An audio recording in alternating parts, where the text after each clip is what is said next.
standı gördüm. Şurada hemen Samsung Galaxy S25 Ultra'yı görebiliyorsunuz. Galaxy S25 Ultra'nın fiyatını yazmamışlar buraya. Fiyat görebiliyor musun? Burada yazmıyor.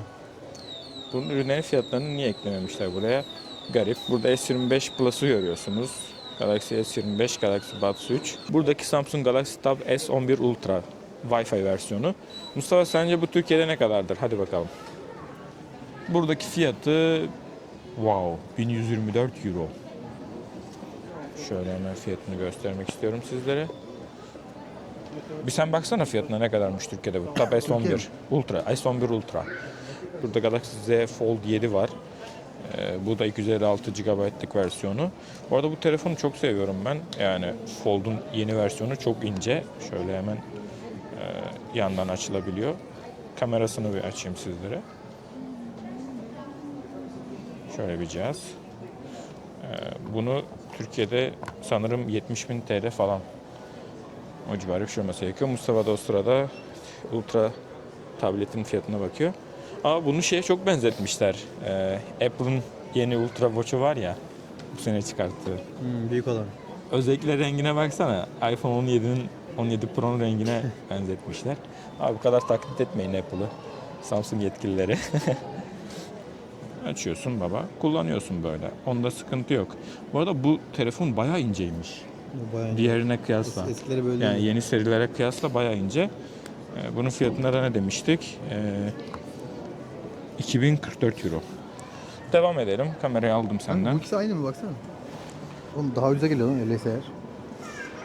Bak, 41.000. Akakçe diyor. En ucuz Ama fiyat. Ultra. Bu Ultra mı? Ultra kaç GB versiyonu? 256. 12 mi RAM? Aynı değil mi? Bakıyorum hemen şuraya. Ultra Wi-Fi 12 256. Aa, Türkiye'de daha ucuzmuş. Oha. Bunu ben de anlamadım. Çok saçma. Ama 41.000. EPTT falan diyor yani. Uyduruk bir satıcı gibi. Yok, PTT AVM Türkiye'de bayağı bir şey. Ama öyle şey de yok mu profesyonel satıcılarda? Yo, o da profesyonel satıcı. PTT AVM Ama Türkiye'de çok çakma satış da var. yapıyor. Mesela Samsung fiyatı 54.000. Aynı şeye denk geliyor. Tamam. Olabilir, ucuza veriyordur. Ben iPhone'ları biliyorum. S25 Edge'in fiyatı da 909 euro. 377 euroya bir tane Galaxy Watch Ben Apple dostayım. saat görüyoruz. Flip 7 FE'si de var. Bunun FE'sini de yapmışlar baksana. Bunun fiyatı ne kadarmış? 970 euro. iPhone 14. Artık satışı bence yok bile neredeyse. Baba bu ne? Demo modunda da bu ne? Herhalde önden koymuşlar, şu an hiçbir şey yapamıyoruz. Mesela iPhone 14'ün 128 GB'lık versiyonu 623 euro. iPhone'lar gerçekten çok ucuz ama. Hani bu Aynen. Türkiye'de şu an bunu yine almak istesen 623 euroya, sıfırı zaten nadir bulunur, alamazsın yani. 1000 Euro'dan aşağı değildir yine. Burada 15 var benim kullandığım iPhone 15 yes. Evet. Bunun fiyatı ne kadarmış? Bir şey diyeyim mi? iPhone 15'e yine pahalıya satıyorlar. Ya ben ne zaman aldım? 25'te aldım. 500 liraya falan denk geldi benimki. Burada şu an pahalı. Biliyorum da App 17 Store'da Pro Max daha- bayağı ucuza geliyor. Daha Onu pahalı. biliyorum. Türkiye'de Burada daha 120 pahalı. falan. Burada 1450 euro. 16 ya bu 50 telefonu bin hiç fark var. sevmiyorum ya. Kaydettirmezsen Bu çok telefonu mantıklı. hiç sevmiyorum. Baksana. Tek kamera ne ya? Hangi çağdayız? Kötü. Yine de bu da Niye bu demo ekranı modunda kayboldu? olduğu için açık şu an. Kayıt alıyor. Burada bu neymiş? 16. 16'nın euro. fiyatı da 838 euro. Bence burada fiyatlar yüksek. Çünkü ben App Store'un kendi sitesinde baktığımda bunlar daha da ucuzaydı. Mesela 800 euro, 700 euro civarı bir şeydi. Bilmiyorum. 16. Teknopolis'te Apple aşağı Burası bir yukarı tık daha pahalı aynı gibi Pro Max'e geldi. gelelim oradan anlarız. Burada bir tık daha pahalı Nerede geldi. aynı Gel var? şu tarafa devam edelim. Bu 17 Pro Max mesela. Ne kadar mesela bu? Şunun fiyatı Ha, tamam, ise normal o zaman. bak burada 1500. Bu ucuz bak. 1450 euro. Bu ya pardon, bu 17 Air. Hayır, Pro Bu şu Max. an Air. Fiyat Pro Max'in fiyatı ama. Bu Air mi? Bakayım. Bu Air. Ha, ürün Air. Ürün Air ama fiyat. Fiyatlandırma doğru ama şu fiyatlandırmaya bakalım. Genelde insan ilgisini bu çeker. Evet. 17 Pro Max 1450 euro. Bundan vergi iadesi de alabiliyorsun. Doğru. Tax free de alabiliyorsun. Vergi iadesi de alırsak çok mantıklı Bayağı olur. uyguna geliyor. Zaten şu anki fiyatı bile 72.500 falanına geliyor. Bak şurada 50 ile çarptığımda. bir gel bu tarafa. Bence bu çok 120 bin. ucuz. Ben bunu Bak, alırım mesela M4, kaydettirmem. M4 işlemcili MacBook Air 13 inçlik M4 işlemcili Midnight. Bunun fiyatı bence çok uygun, 1090. Olabilir. Bilgisayarların fiyatlarına şu an hakim değilim ama. Ve çok da şık duruyor. Türkiye'de ne kadar? Türkiye'de daha pahalı. Değil mi? 1000 euronun üstüdür. Bunlarda falan hepsi Bakacağız tax free ama. alınabiliyor. Hepsine bakacağız Tax bir free de. olunca hep mantıklı buradaki teknolojik ürünler. Bu mesela %0 ne diyor? Ha, bizim banka kartımız Peki olmadığı için insanlara şunu baksana. söyle. Şu önemli. Heh. 17 Pro Max'i buradan aldım 1450 liraya. Tekstil de yaptırdım. Tamam, Tamam iyi yaptın, güzel. yaptın evet. Bu telefonu 50 bin liraya kaydettirmek mi? Şöyle yapacaksın gel baba. Yoksa? 17 Pro Max şurada gördün ya. Şu 17 Pro Max kameraya baksana. Beni de çek istiyorsan biraz geriden al. Şu 17 Pro Max'i alacağıma yani Türkiye'de alacağıma 120 bin üstü değil mi? 120 bin O üstü. civar. En düşük 120 bin üstüne ben onu alacağıma Türkiye'den gelirim bir tane Air alırım. Bir tane de Pro Max alırım. 17 Pro Max alırım. Toplamda yine o civarı bir şeye gelir. Tamam mı? Bir Pro Max bir Air aldım. Ondan sonra Türkiye'ye döndüğümde ben bu iki telefonu da 8 ay kullanabilirim. Yani hiçbir zaman kayıt yaptırmama gerek yok. Adam İki tane zaten eski telefonum telefonu olacak. varsa Aynen. kullandığı Yok telefonu ona da satmaz. gerek yok. Onu İki tane kullanır. aldın ya buradan. Türkiye'ye geldiğinde ikisini de kullanabilirsin. Yani hiçbir zaman şey yapmana gerek Hiç kalmayacak. Air almasa diyorum. 50'lik telefonla kullanır. Bir tanesini de alsan yanında başka bir telefon varsa yine Bu kullanabilirsin. kullanılmaz. Bunu kullanmadığı zamanlarda onu kullanır. Tabii aynen yani Kalan 8 ay zamanlarda- mesela 8 ay bu kalan 4 ay Çünkü kalıyor bu geriye. 50 bin lira verirse o zaman burada almasının mantık kalmıyor. Ha kadınmış. Bu telefon mesela neymiş? Gel Şey, biz. 8 AirPods artı 4 Pro RAM'i 3. var. Ona da geleceğim. Şu Motorola mesela Türkiye piyasasında yok ama güzel bir telefona benziyor. 269 euroya 8 GB artı 4 GB ekstra RAM'i var. Bunun işlemcisi ne acaba? Motorola Bakıyorum bir ara hemen. vardı sonra çekildi. Evet Sony de çekildi mesela. Sony bulabilirsen burada Sony'yi de çek. Kulakları göremedim. Oppo Reno var. Sony yok burada. Bunlara pek bakmaya gerek yok. Sen kamerayı bana ver istiyorsan. Canon'un şeyi var galiba Canyon burada. da iyi markalar arkadaşlar. Hollanda markası. Evet. Fiyat performans. Şu neymiş? Honor. Ya bunlar direkt Apple'ın kopyalıyorlar ya. Hani Honor öyle, direkt Çin direkt işi. kopyalıyorlar yani. Baksana. Öyle Xiaomi falan hepsi. İşte direkt kopyalamış yani. Bildiğin direkt Apple'ı kopyalamış yani. Geçen bir adamın telefon gördüm. Magic Arkası 6 bile Pro. aynıydı abi. Bak. 3 kamera Bu koymuştu mesela böyle. bu şu an Samsung'un kopyası. Bu Samsung. Bu direkt Samsung'un kopyalamış. Samsung zaten. Oha Samsung'muş. What the Zaten fuck? Ya bu yazılarla şeyler biraz... Bu şu Samsung. burasıymış. Şöyle Aynen. şöyle. 659. Kopyalamış çünkü kendisi. Kendini kopyalamış arkadaşlar. Ama harbi çok benziyordu yani. O normal değil mi öyle düşünmem? Kendini kopyalamış. Burada da bir Poco. Bu da Xiaomi'nin alt markası Aynen, galiba. Oyun telefonları üretiyor. Oyun üzerine yaptığı bir Xiaomi'nin normal alt iletişim. markası vardı. Yaptı Bir de. Mi tarafa. miydi? Sadece Mi. O gitti.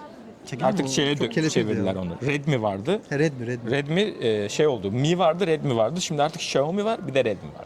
Mi'yi kaldırdı Ben orada. Redmi diyorum, Ha, aynen. Redmi var halen. Nothing Phone 2 Pro'nun fiyatı 229 euroymuş. Nothing Phone 3A 5G'lik versiyonu ise 398 euroymuş. Şimdi Alates diye bir site var. Rankingler var burada. Bak Xiaomi OnePlus burada Redmi... satılıyor mudur? Türkiye'de yok galiba Abi OnePlus. şu telefonun fiyatına bakar mısın? Xiaomi Redmi A5 79 euro. 79 euro telefon abi. 4000. Dün geçenki kulaklığın fiyatı Oha ya. Bunu alacaksın mesela. Ya Yedek çok şey telefonun bu değil. olsun. Hı hı. Aynen. Değil mi? Bir Apple al, bir tane de Bir bundan Apple al, al. bir bunu al. İkisini kullan işte. Devam 79 euro ne ya? Gör büyük de telefon yani. Bu değil mi? Evet evet. Gayet de kocaman. Kamerası falan da iyidir yani bunların. Tabii. Yani 4 GB RAM'i var bak. Tam kulaklık 4'e fiyatı 128 Kulaklık fiyatı. gayet ucuz. Yani Apple kulaklığı şu an 240 Evet. euro. Bu mesela Redmi 15 diyor buna. Xiaomi Redmi 15. OnePlus güzel satıyor mu? Bak aslında. şu ekrana bak. Yok bu Motorola H'miş. Şu an en iyi telefonlar sıralamasında bak. Mesela Apple OnePlus 17. var. OnePlus burada yok Google ama. Pixel var. OnePlus da Google'un Türkiye'de telefonu satılıyor zaten. herhalde. Google Türkiye'de var mı? Yok. Türkiye'de getiriyorlar ama Online falan. direkt satışı yok Oppo'lar yani. var bazı. İyi puan Şimdi alan. bilgisayar fiyatlarına bakalım burada. Şöyle bir Asus'un Intel Core i5 işlemcili 120U. Yani bunlar temel başlangıç seviye bilgisayarlar oluyor. VivoBook mesela. Parmak izi okuyucu var bunda. Görüyorum. 619 euroya geliyor bu. TUF Gaming A15. Bunun fiyatı neymiş? 919 euro. Bu da A15 diyor, Full HD diyor. 1920 1080p, 15.6 inçlik. Nvidia GeForce RTX 3050 4 GB RAM'lik bir ekran kartı var. Bu da çok ucuz değil. Yani bilgisayarlar genel olarak bir tık pahalı. Mesela Lenovo'nun yine Legion Pro, bu da oyun bilgisayarı, gaming bir bilgisi. Bunun fiyatı da 1899 pahalı, bir tık pahalı. Burada yine devam ediyorum. Bilgisayarlar genel olarak ben pahalı buldum. Gelsene bak kulaklık var burada bir tane. Kulakçı var mı? Sony. Ha, mesela 37 geçen, euro. Geçen ben bundan aldım. Nasıl 32 euro? O zaman bu değil. Ha, bu alt Şu model. 37 euro, bu Ha, 60. bak şundan aldım bak göster. Ha. Mesela arkadaşlar 117 euro diyor burada. Şu an bu üründe 150 indirim var. 129 Tek euro. burada bu fiyat yani. Evet. Diğer mağazalarda 63 euroya falan aldım ben. Yani normal fiyatı bu o zaman Transparan. bunun. Normal fiyatı 117 euro. Ama çoğu mağazada indirimli. 65 euro falan. 65 Bak yazıyor. euro. Bu da 66-46'ya da düşen var Süper. bir şeye göre. Kulak için mesela Apple Pro 3 nerede ona bakalım.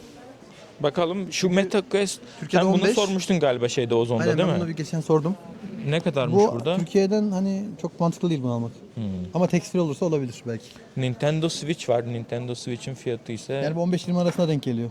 şöyle Nintendo Switch'te 561 Bu euro. Japonya'da mantıklı. Ama 10 bin lira. bu Nintendo Switch niye daha ucuz? Bu hangi versiyonmuş? Nintendo OLED bilmiyorum. ekran. Bunun fiyatı yazıyor Bu mu şu an? 349. Yok bunun MetaQuest. fiyatını görmedim. MetaQuest'in fiyatını görmedim. Insta 20 bin lira 360 bile bak bunu olabilir. bunu bana biri sormuştu. Insta 360'ın fiyatları ne kadar diye. 173.33 bence uygun. Yani Insta gerçi bu webcam ama webcam'e göre Teknomarket'te her biraz şey pahalı. indirimli değil. Teknopolis Yok, daha biraz mı uygun? pahalı burası. Teknopolis Burası biraz daha daha pahalı. Kahve makineleri var. Jura E6 Piano Black 965 euro. Burada 1124 1073 euro. Burada 819 euroya mesela bir tane var. Miele 1685. Şöyle bir gezdiriyorum sizlere. Sony Türkiye'de satışı olmayan bir marka. Televizyon olarak satışa sunmuyor. Yalnız ekran çok hoş duruyor.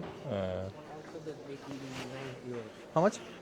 Şöyle bir 189. göstermek istiyorum sizlere. Okay. Sony Bravia eskiden Türkiye'ye satıyordu bu. Bu soundbar'ın fiyatı şuradaki görmüş olduğunuz. Bunun fiyatı 569 euro. Televizyonda 8K bir televizyon OLED smart bir TV'ymiş. Burada özellikleri falan yazıyor. Bu da 1529 euro. Kaç inçlik bir ekran? Android Google TV varmış. 139 santim 55 inçlik bir ekran. Şöyle bir onu da göstereyim size. Sony'nin. Buranın tümü Sony standı galiba. Evet. Birazdan Samsung'lara da bakacağım. Şurada da Sony Bravia 3 85 inçlik galiba. Kocaman bir ekran. Bunun fiyatı da What's the difference şöyle between hemen these and these model? It's not same, right? 1579 euro. Genel olarak güzel televizyonlar. Şöyle inceliğe bakar mısınız? Sony'nin gerçekten adamlar yapmış yani. Şöyle bir arkasını da göstereceğim I think sizlere. I need to download the app, right? Elektrik çarptı. If you want to Bakamadım. print it to your phone. Buradaki kaç inçlik bir I think it's ekranmış? much more easy. Burada Sony'nin soundbar'ın fiyatı bu. 339 euro. Televizyonun fiyatına bakalım bir de. 8K OLED Smart TV. Bunun fiyatı da 2899 euro. Bayağı iyi. Bayağı da güzel duruyor. Philips'in Ambilight özelliği lisansını almış. Şöyle hemen göstereyim. Burada Ambilight TV, evet, yine onun tanıtımını yapmışlar. Şöyle bir ekranları var. Burada ne var? TCL QED Mini LED var. Bunun fiyatı da 919 euro. Şöyle bir QED Mini LED TV var. Benim Epson yazıcı almam lazım da onu sordum. QED Mini LED TV. Bu da normal, yani fiyatları uygun bence. Yani özelliklerine kıyasla. TCL, evet. Philips'in Ambilight, bak şurada var. Ambilight'ı Ben direkt de- lisansı onlarda. Aynen ben kışın Başka Philips kimse Ambilight aldım. kullanamıyor. Hı hı. Yani Türkiye'den çekiliyormuş Philips. Evet. O yüzden uygun aldım ben. Bayağı indirim vardı. Philips de artık Zaten Türkiye altyapısı şu piyasasına an iyi olacak. değil. Şu Uygulama sound, desteği falan evet yok çok işte fazla. Philips'in zaten o yüzden İndiremiyorum fiyatları çok da, şey. O yüzden fiyatları indiremiyorum. da bir tık daha ucuz. Hani kendi sistemini Kendi kullanıyor. sistemi var, saçma. Şey yapmıyor. Adı nedir? Sırf Şeye Ambilight geçiş diyor zaten yapmadı. gaza geldi. Ya bir Ambilight'ı da şey zaten lisansı onlarda diye kimse kullanamıyor. Yoksa diğer Aynen. markalar da onu Gerçi sonradan alıp kullanacaktı. yapabilirsin ama tabii aynı Kendin olmaz. takıyorsun, o Birebir aynı aynı hissiyatı kalite vermiyor. Bir de Dolby şu var. takmış ya. Evet, o işte Pavyon gibi oldu. bizim de evdekinde ben kendim ekstra Samsung'da taktım. Ama hani o onunla orantılı gitmiyor. Mesela Philips'in örneğin, bak şu an mesela ekranda mavi var ya, arkaya daha çok mavi veriyor. Hani o ekrandaki dinamiğe göre gidiyor. Ondan dolayı bir tık iyi. Evet o iyi. Mesela maç açıyorum. Maç Aynen modunu öyle. alıyorum. İşte ona göre taraftar seyirci eşliği Aynen oluyor öyle. falan. Ona göre mesela ekran nereye giderse onu sen Hatta diğer bir ara şey kendin... vardı. İlk aldığımda ülke bayraklarını seçiyordum. Bayrağın rengine göre şekil alıyordu. Tabii ki. Onu kaldırmışlar. Güncelleme otomatik yapmış. Bayrakları kaybetmiş. Bunlar ev aletleri. Şöyle hemen kısaca bir iki tanesini bu arada şey göstereceğim. yok. Philips'in Apple Blender'ı. AirPods yok. Evet, Şu an görmedim ben de. 89.90. 89.90 euroymuş. Brown'un var. Gorenge var. Yani genel olarak fiyatları bu şekilde. Çok anlamadığım için bunları hızlı geçeceğim birazcık.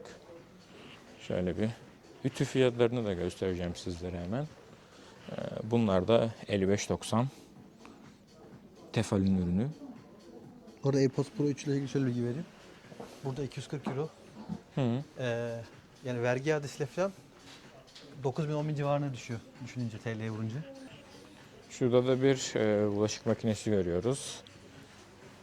Bunun da Bosch marka. Gayet kaliteli. Bosch. 1179. Bir tık pahalı bunlar ya. Türkiye'dekiyle aynı fiyatlar yani. Ben Türkiye'dekinden pahalı değildir de aynı olabilir. aynı fiyatlar, bir tık pahalı da bazı ürünler. Nadiren pahalı da oluyor evet. Hı. Yani ne bileyim Aha Neo benim tost makinesi. birazcık şey. Neo. Evet, onu da Evet. çekeceğim hemen. 12 euroya aldım. Ben daha ucuz olmasını beklerdim. Sonuç olarak biz ekstra vergi ödüyoruz ya ithal ürünlere falan. Mesela TCL marka, TCL marka. Yani Bir birim olarak belki buzdolabı bunlar var. ucuz da geliyor olabilir. Maaşlarına göre. Yani Burada maaş asgari aynı ücret, burayla. burada asgari ücret arttı. Ne kadar? 650 euroydu. 700 yok. 720 euro oldu herhalde. Şu dolap çok iyi. Direkt her şeyini ekrandan yönetebiliyorsun. Oo, bayağı Samsung'un iyi. yeni bir Ne kadar dolabı. o? Wi-Fi ile bağlanıyor. Şöyle fiyatını hemen göstereyim sizlere. Şurada görebiliyorsunuz. 2704 euro. Bayağı da iyi bir para.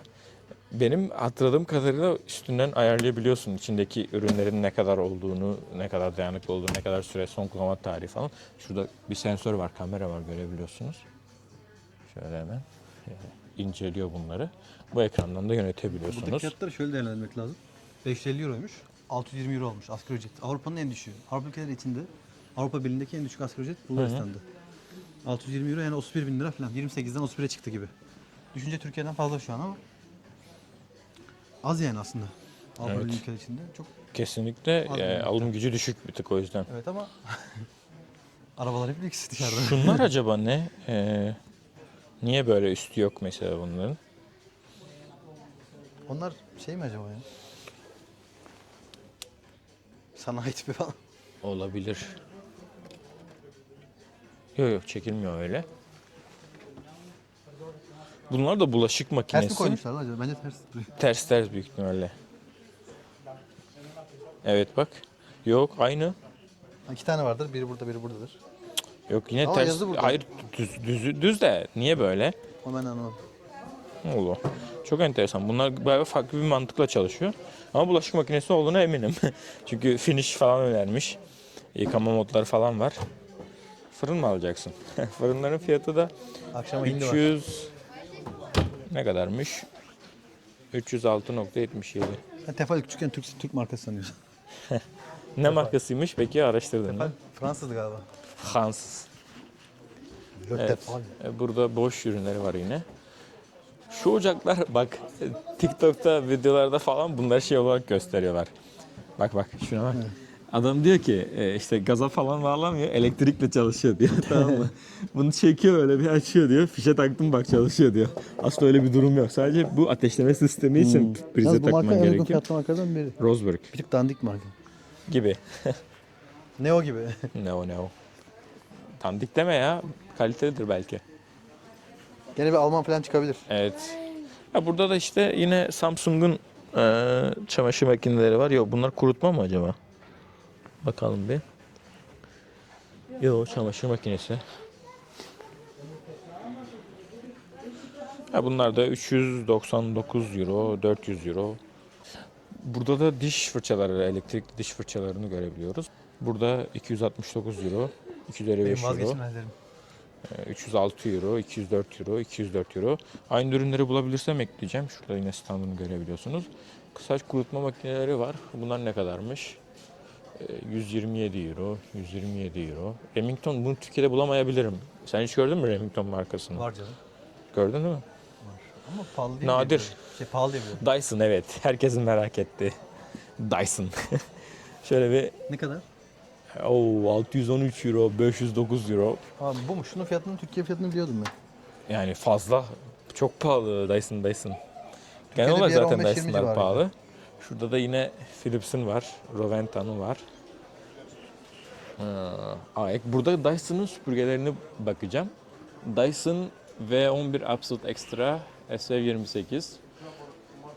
Şunun fiyatı 659 euroymuş. Şunun fiyatı Advanced var, 605 euro. Aa, bunlar çok iyi ama. Şöyle bir geriden alacağım bunları. Fiyatlarına sen bakabilir misin bir? En baştaki fiyatı nedir? Şu mu? Evet. Bu 357 euro. Dyson mu o? Değil. Diğeri Dyson. Biraz Power Fins diye bir şey. Shark diyor. Tamam. Şurada Dyson yazıyor. O diğeridir o zaman. Ulan şuradan da. Hı hı. Bu 1124 euro. Dyson o. Aynen. Şu biraz daha. Bu gittikçe fiyatlar düşüyor. 820 euro. Evet. 560 euro. 605 euro. Bunda indirim yok. 664 euro. Bu da indirimli. En uygunu bu 485 euro. Bir de şu uygun ama bu Miele. 305 Tamam. euro. Devam edelim o zaman. Xbox fiyatlarını soranlar oluyor. Gel PlayStation 5, Xbox. Xbox Seri 5, yok Seri S 512 GB'lık versiyonu. Bunun fiyatı 358 euro. Bakalım Sony'nin PlayStation 5. Herkesin merak ettiği. Sony PlayStation 5'in fiyatı da 510 euro. Bu hangi versiyonuymuş? Wi-Fi and WLAN versiyonu. Kaç GB'lık bu? 825 GB'lık SSD Geçen versiyonu. Teknopolis'te gördüm. Sonra yeni bir şey çıkarmış. Uzayda yürüyorsun falan. Böyle siyah bir Moonwalk. kutusu var. Öyle bir şey. Gördüm onu Pahalı sanki ama. ben. Bu da bu PlayStation 5 Slim Digital Edition'dı. Bu PlayStation 5 Slim E. Burada da 1 TB'lık hafıza var. Bunun fiyatı da 561. Yine bir Edition var. aynen. Bakalım bu neymiş? Flowering Chaos STD. PlayStation 5 Fortnite Flowering Chaos. Bu da 1 TB'lık versiyonu. Bu da 561. Bunun fiyatı da aynı zaten. Sadece bu galiba Fortnite Edition olarak bir ekstra özelliği varsa bilmiyorum. Araştıralım bunu. Bir numarası yok yani. Pek bir şey yok demek ki. Okey. Bu şekilde arkadaşlar videoyu kapatalım. Tax free soracak istiyorsan. Hı? Tekstil. Tax free sorarız ama kimse yok ortalıkta. Çek gözlü adam vardı. Gitti kayboldu. Şöyle alayım. Hop. Şunları bir çekeyim şöyle. Şurada kulak üstü var. Kulak üstleri çekmiş miydik? Evet evet. Sennheiser falan iyidir. Marshall.